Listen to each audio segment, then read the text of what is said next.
Hi, my name is Jordan Wagman. I am a classically French-trained chef and cookbook author. At the age of 12, I was diagnosed with psoriasis, an often debilitating autoimmune disease. Subsequent to that diagnosis, every decision I made in my life revolved around my health, specifically my skin. I wrote every high school exam in the hospital. I spent a year and a half of my life living in a tent at the Dead Sea in Israel. Every day I'd wake up and I'd sit in the sunshine for 14 hours a day. About 7 years ago, tired of dealing with the effects of my psoriasis, I sought the help of a naturopath. And from this one meeting, I removed gluten, dairy, and refined sugar from my diet and began consuming cannabis. In 60 days, my life changed.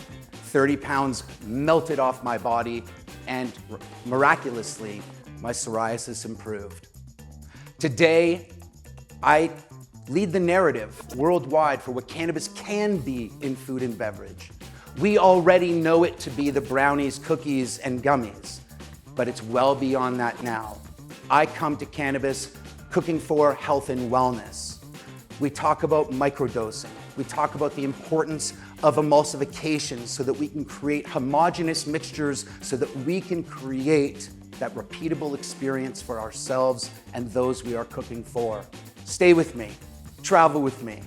Let's go on the journey and let's learn how to safely infuse and the importance of infusing cannabis into our food and beverage.